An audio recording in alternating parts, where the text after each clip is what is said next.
Hello and welcome to the Vlogging Pod. Tonight we are joined by collaborating authors James T. Lambert and Troy Lambert. Welcome to the room, gentlemen. Now, first I have to say, two similar last names but not related? That is correct. Oh. We have the same last names. We met in a critique group, and when we were going around the table introducing ourselves, we had to figure out if we were related. We couldn't find anything. Wow.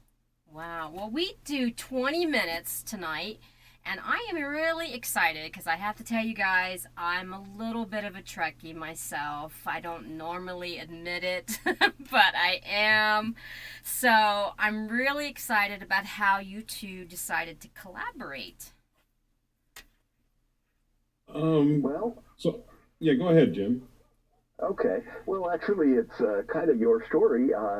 Troy was talking to me and another friend about a new project that he'd heard about writing for the Star Trek audience, that there was a need for it since it was Gene Roddenberry's 100th birthday coming up. It's Oh. like, oh, that sounds pretty cool. He goes, do you know anybody who's, interested in doing that? I kind of raised my hand and went, well, me? Well, that's awesome. So you guys, this is the first time you've ever really collaborated on something, right? Sort of. So we both write in a universe that we call Monster Marshals, which is about these basically the secret government agency that makes monsters around the United States follow the rules that have been set forth for them. But we haven't collaborated directly on those stories. Like, we write in the same world, but we don't write in the same story necessarily. So this is the first time that we collaborated on like an actual project where we collaborated together on it. Yeah. Oh, okay. All right. As writers. Now, Troy is my editor on some of my other stuff. Oh, okay. Well, so how did you feel about writing with your editor this time, Jim? Or James? Would you Oh, prefer it's James great. or Jim? Jim is just fine. Okay. Uh, it was great. It was. I was having some trouble with some of the sections, and got a hold of him and said, what do you think I should do? And he said, well, I can help you out with some of these. And I go, that would be great. Come save me. Well, now I know Troy. You have actually you have written with other people before, and I think you've ghostwrited as well. Am I correct? Yes, that's correct. So I've actually done a lot of collaborations of various types. Okay. And so how did this venture differ for you? I'm sorry. Well, this one was a little different in that, first of all, it was a topic that both Jim and I were passionate about. So there was a certain amount of shared history and shared passion, and then of course we had to watch a lot of the old Star Trek over again. It was a terrible suffering, but we managed to make it through. But it was different in because I bring a different approach from like the philosophy aspect of things, and Jim brought a different approach from the Star Trek history and some of the convention history and things like that perspective. And so it melded really well. Like, we were able to write something that, of course, we feel is really meaningful for Trekkies, not only in just some of the history of Star Trek and how things happened, but also in some of the philosophy behind it and where it came from and like how it's holding up over time. Right. Now, I know you're saying the older stuff was a little painful to get through, but you have to admit, the first generation movies of Star Trek are still today phenomenal. I mean, come on. I mean, outside of the digital enhancement that movies now have, even back then, these were, I'm sorry, but they're still my favorite. They really are. They're still my favorite of the old Kirk and Spock and all that. I mean, I love and Khan. Come on, that was my favorite, right? Come on, am I alone on that one? No, no, not at all. That's the best. Yes. Oh my gosh, right? I love that one. That creepy little bug putting the helmet and the heads. No, oh my gosh, my favorite. My favorite. So Yeah, there was a there. I mean, we went and watched the director's cut, the new director's cut of the motion picture when it was in theaters, and it is absolutely fabulous. The movie itself, like the plot of the movie itself, as far as the motion picture, is not something that I would call spectacular, but it was good. But the cinematography for the time and the fact that we as Trekkies at that point had never seen the Enterprise on the big screen. It had always been on the small screen on television. And so when the motion picture came out, I mean, that was a huge deal. And the other part of it that's interesting is it paved the way for other science fiction to be appear on the big screen.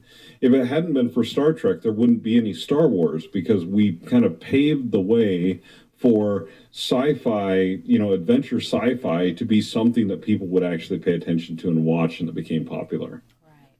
So how do you feel about the newest of the Star Trek coming in?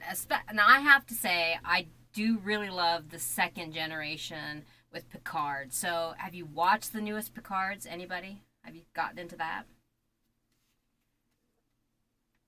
So I have not gotten into the Picard, but Okay. I absolutely love the Strange New Worlds, Ah, the very yes, newest.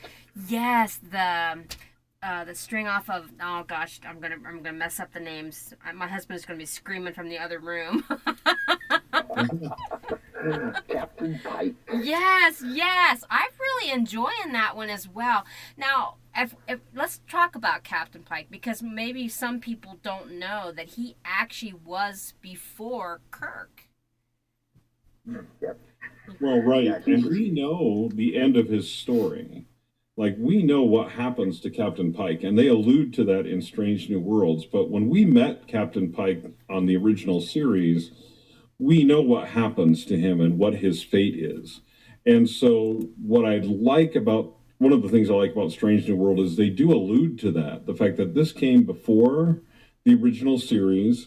And obviously there's some continuity things there that are a little weird because the technology seems better almost than Yes. than the original Enterprise. But I mean that's due to obviously the time in which it was made.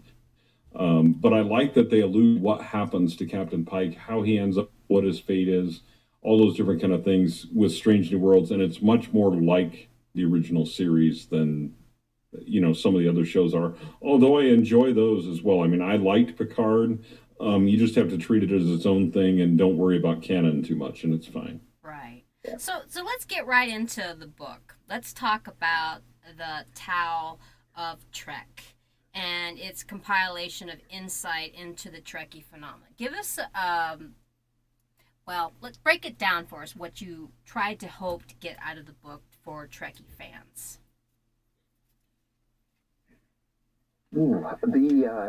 The idea was that so many of the things that the original series brought to the screen and said, hey, look at this. This is a problem we're facing, and we're talking about it in the science fiction sense.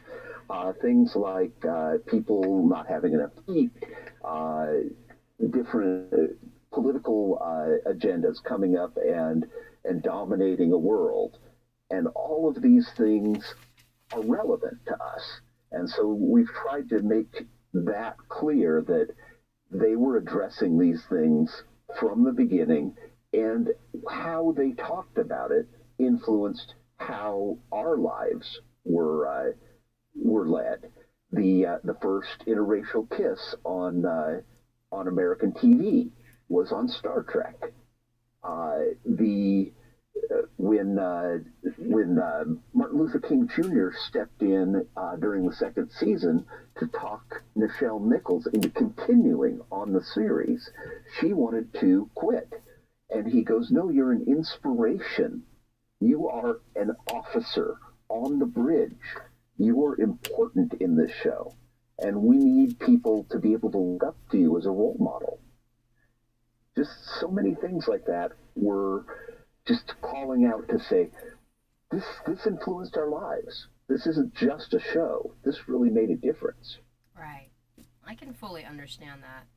I mean, I can't think of a time that Star Trek wasn't in my lifetime. You know, from a kid growing up, and even now, I mean, I'm still watching Star Trek. And I have the pins, and I also have the DVDs. I'm sorry to say, but I do. I do. So now you guys are both sci-fi writers, am I correct? Actually, no. I'm Okay. actually, most of the time I write mysteries and thrillers. Okay, yeah. But I grew up reading sci-fi. What's interesting, I grew up reading sci-fi and fantasy. It's just as I started to write my own stuff, I realized that my voice, my author voice, was in mystery and thriller, and that's where I kept going to. Okay. But I still love sci-fi. Like I have written some humorous stuff and some historical stuff that talks about sci-fi. But I think the thing about Star Trek is really what it's about. The underlying thing is telling a story that has a theme. And so many of the episodes were thematic in the original series and the next generation, and exactly brought to fore various philosophy things that we were dealing with at the time as a nation and as humanity. And so it's really that storytelling aspect.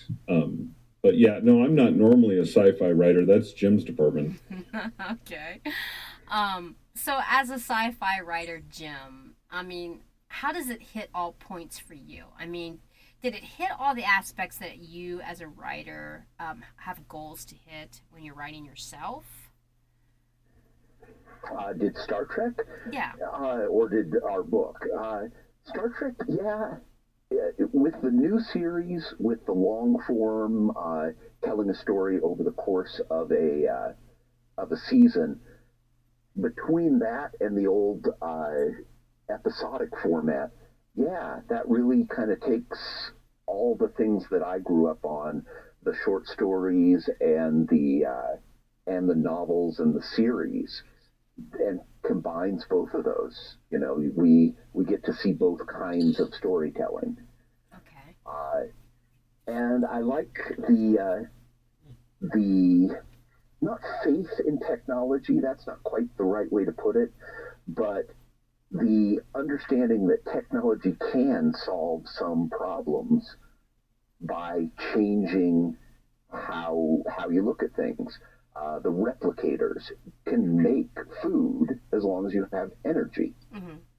and they have this source of energy that is hugely powerful.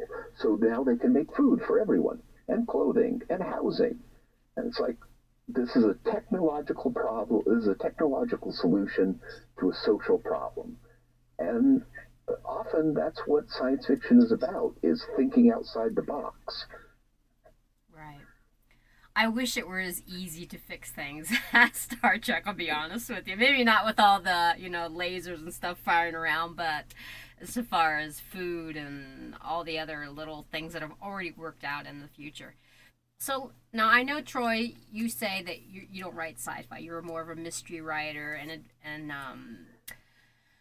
but tell me, both gentlemen, if you could tell me how the Star Trek series influenced your writing.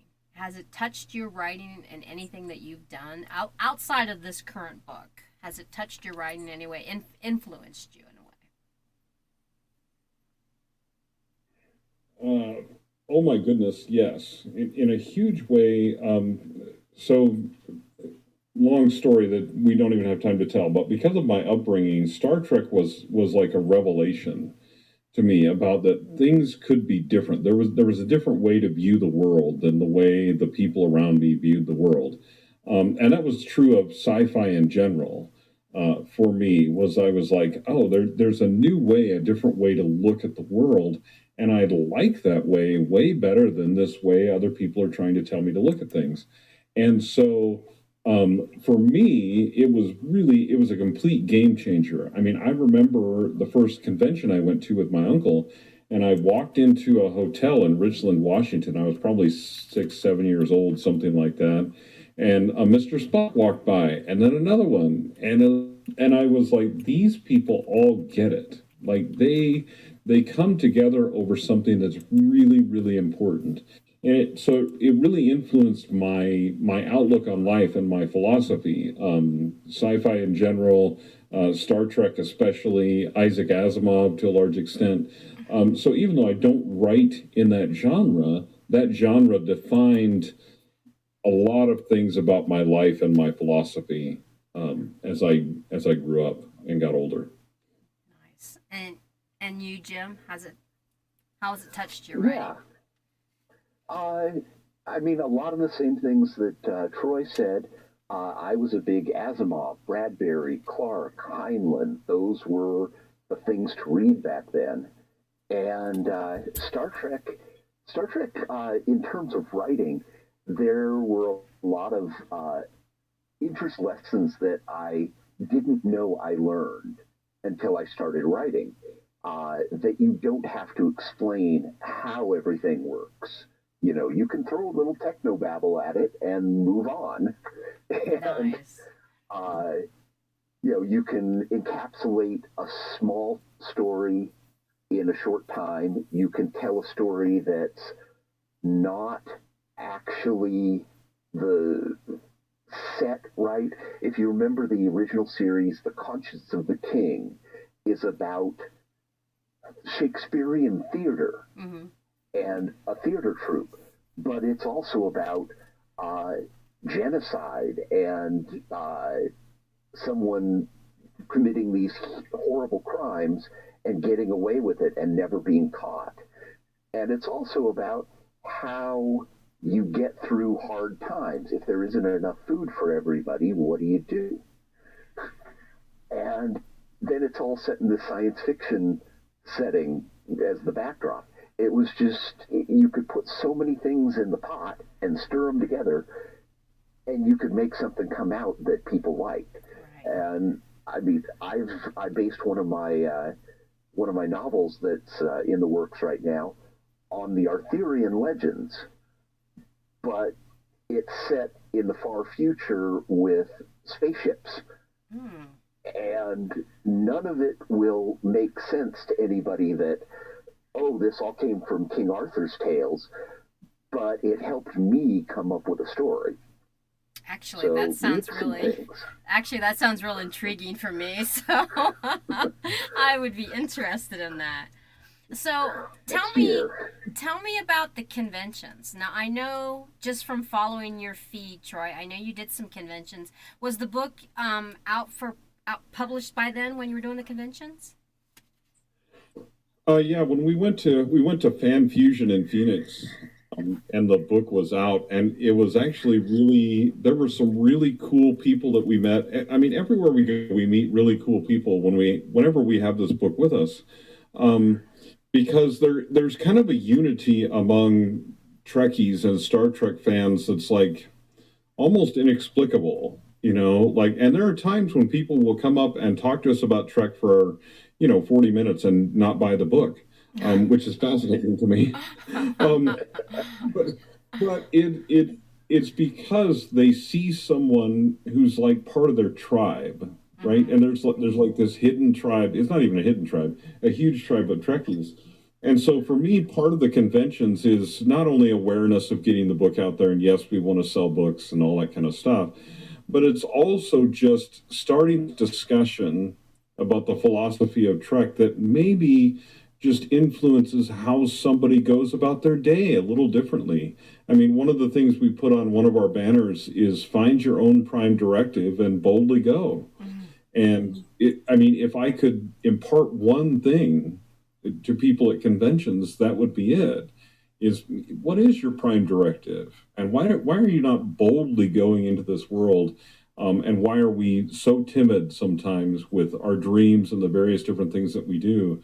When we're, as Carl Sagan said, we're all made of star stuff, and this is our universe. anyway, I could go on forever, but so that's what conventions mean to me. It's more about connecting, as much about connecting with people as it is about selling books or something like that. Right. And Jim, you were at the conventions as well, right? Yes, indeed. I love going to conventions. I went to some Star Trek conventions way back in the 70s and the 80s, and there's just these wonderful stories that come out of it. Seeing Jimmy Doohan speak and talk about doing cartoons. It's like, oh, you did? uh, Going to a local convention, it was one of the big traveling ones, and I ran into a coworker who was totally dressed up in a red scant, the mini skirt from the original series, and it's like, oh, you're a Star Trek fan? I didn't know that. I went to we were at a book convention, and I actually left our booth to go to one of the sci-fi things because one of the they're a book series, and I don't want to drop names, but I actually got to meet someone right up, and he actually came out and hugged us, and we got pictures with him. So I was like, it was my fan moment. So I won't drop any names because it's not my moment in the sun here. But I want to thank you two gentlemen. It's my 20 minutes are went up past, but I want to ask one final question. Where do you see the future of this? Do you plan on collaborating again on another Star Trek, or was the collaboration so nice fit between the two of you that you plan on doing something else? Oh, I feel like we published this book just before Strange New Worlds came out. So there was a lot of anticipation about it, but we hadn't seen it yet. And so, part of the book was like, we're hopeful for Strange New Worlds. But I feel like, I mean, I don't know. I don't know if at some point we will do a sequel, but I would kind of like to, because there's some more Trek coming out, and I think there's a really interesting future for Star Trek. I think we're attracting a new, younger generation. Two of my favorite of the new shows is Lower Decks and Prodigy, both animated. Now, don't watch Lower Decks with your small children, probably, but Prodigy is great to watch with them. But it's inspiring a new generation of Trekkies, and me personally, I would love to talk about that and to inspire that next group of Trekkies as well. Jim and I think we'll be friends probably until we just can't be anymore, which one of us is pushing up daisies or whatever. And I have a feeling we'll be collaborating for a long time. Oh, well, I hope to see that. I really do. I'm sorry I laughed in that because Pushing Up Daisies is another one of my series that I love. They quit that after 2 seasons. I don't know if you've ever saw that, but that's an awesome one. So I want to thank you guys so much for being on. I really would love to do another one and really actually have people come in and even ask some Trekkie questions, because that would be freaking awesome. But if you're interested, yes, it would. I would love that. So if you guys ever want to come back and do another hit on the Star Trek Trekkie thing, we could really prep it up, because that would be awesome. You betcha. That sounds like a blast to me. Yes. An absolute blast. I would love it. We could open it up for guest people to talk on wisdom. We have 15 listeners right now on that app. And I would love for people to come in and ask some questions and be able to do that. So, yeah, let's get together and maybe do something this coming year. That would be freaking awesome. Anyways, great. All right, guys. Thank you again for coming in. Thank you, our audience. You guys have been a wonderful pleasure tonight. We'll see you again soon. Have a great one. Bye-bye for now.